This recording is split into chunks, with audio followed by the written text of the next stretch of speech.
Booktube, j'espère que vous allez bien et que vous êtes en bonne santé. Aujourd'hui, on se retrouve pour une nouvelle vidéo d'un livre dont j'ai entendu parler de partout. Mais vraiment, quand je dis partout, c'est de partout. Mile High de Lee Stamford des éditions Chatterley. Si vous êtes sur BookTok, vous avez pas pu passer à côté. N'importe quel réseau social, d'ailleurs, on parle de livre. Ce livre était mentionné comme la révélation de la romance en ce moment. Bon, on a Stevie qui est une hôtesse de l'air. Il travaillait pour une compagnie de basketball et là, elle vient de travailler pour une autre compagnie de hockeyeurs, si je ne me trompe pas, professionnels. Cette compagnie-là, elle l'a embauchée et maintenant Stevie, elle est dans une nouvelle équipe de hockey. Et parmi les jours de hockey où elle va toujours rencontrer, parce qu'en fait c'est un jet privé juste pour cette équipe-là, donc à chaque fois qu'elle fait un vol, c'est vraiment avec la même équipe, on a Zenders. Zenders, c'est le joueur star de cette équipe de hockey. Lui et son meilleur pote, ils ont une espèce de marketing, si vous voulez. Lui, c'est le mec à fille et son meilleur pote, c'est le mec casé qui a des enfants et voilà, voilà. Et lui, il adore son image, hein. Franchement, c'est un mec qui ne veut pas se caser parce qu'il a énormément de problèmes avec sa mère, il a beaucoup de traumatismes et il essaie de travailler dessus, mais c'est juste qu'il n'a pas encore trouvé la bonne personne pour avoir une famille à lui, quoi. Et du coup, Stevie, dès qu'il la rencontre, le courant passe pas. Parce qu'elle est hôtesse de l'air dans l'avion où il ne respecte pas les règles et il n'écoute pas quand elle donne les consignes. Bon, il les déjà écouté des milliers de fois ces consignes parce que c'est pas son premier vol. Une équipe de hockey, forcément, ça voyage beaucoup. Mais n'empêche, pour elle, c'est important que tous les passagers comprennent que c'est très très important ce qu'elle fait parce que en cas de danger, voilà, il doit savoir quoi faire. Et du coup, là commence la guerre entre Stevie et Sanders. Et lui, il fait tout ce qu'il veut pour la faire chier. Il presse le bouton là de l'hôtesse de l'air à chaque fois qu'elle part. Il la ramène pour lui demander des trucs, mais vraiment, vraiment cons, genre des glaçons, je me souviens plus exactement, mais à chaque fois, il l'a rappelé. Et elle en pouvait vraiment plus. Et quand elle envoyait une de ses potes hôtesse de l'air, il leur disait non, non, je veux Stevie. Et du coup, elle était obligée de revenir. Et c'était comme ça à chaque fois. Ils s'entendaient vraiment, mais vraiment, vraiment pas.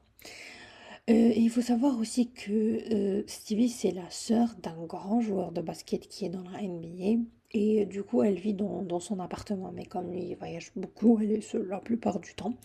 Et à côté, elle travaille dans un refuge pour chiens. Et à chaque fois qu'elle revient de ses vols, elle va dans ce refuge et elle travaille bénévolement. Elle adorait en faire son métier, mais malheureusement, la gérante du bénévolat s'en sort à peine, donc elle n'a pas de quoi rémunérer Stevie. Et dans cet immeuble, il faut savoir que non, Zender, c'est pas son voisin. Par contre, son voisin, c'est le meilleur ami de Zender, celui qui a une femme et des enfants. Et ils vont être amenés à se croiser, à se revoir dans des bars, parce que oui, forcément, quand elle va avec eux, elle va sortir et elle va le recroiser. Et là, Zender va avoir une espèce de jalousie comme ça, pour tous les mecs qui ont le malheur de s'approcher de Stevie. Elle, dans le bar où ils étaient, elle voulait juste un truc d'un soir, vite fait, voilà. Lui, dès qu'il a vu que le mec le rôdait autour, il l'a pas supporté et il a tout de suite dégagé. Elle, bien sûr, elle comprenait pas son comportement parce que pour elle, il l'a détesté. Donc c'est là qu'on commence vraiment à switcher de enemies à lovers. Et il commence à comprendre qu'il ressent des trucs pour Stevie, au fait, que le fait que elle soit aussi combative, ça l'attire. Il n'aime pas qu'on lui cède tout de suite, c'est ce qu'on a fait toute sa vie depuis qu'il est hockeyeur pro. Elle, non, elle, c'est vraiment un challenge qu'il doit surmonter chaque jour. Et de fil en aiguille, il lui propose d'être son plan d'un soir. Sauf que il lui dit de but en blanc, dès qu'ils sont au lit, qu'il va être tellement mémorable qu'elle pourra jamais passer une meilleure nuit de sa vie. Et oh mon Dieu que c'est vrai, parce qu'à chaque fois, elle leur répète ça. Et c'est trop drôle parce que c'est à ce moment-là, dès qu'ils vont passer la nuit ensemble, elle se barre en courant. Lui, il veut la garder, mais oui, elle, c'est pas vraiment le genre de femme à s'attacher non plus. Elle a beaucoup de mommy issues, elle aussi, beaucoup de traumatisme. Elle s'entend vraiment pas avec sa mère. Elle est horrible, sa mère, avec elle. Bref, Stevie, vraiment, c'est un cas particulier. Et Zenders aussi. Donc, quand ils ont passé cette nuit ensemble, Zender n'a plus qu'une obsession, la convaincre qu'ils, ça y est, ils doivent sortir ensemble. Et je m'arrête là dans l'histoire parce que si je finis, je vais finir par tout spoiler. Moi, en tout cas, c'est un beau Enemies to Lovers. Et la manière dont il traite Stevie, franchement, au départ, il m'énervait parce qu'il l'a traité vraiment. Mm. Mais après, quand il est tombé amoureux d'elle, c'est devenu tellement mignon.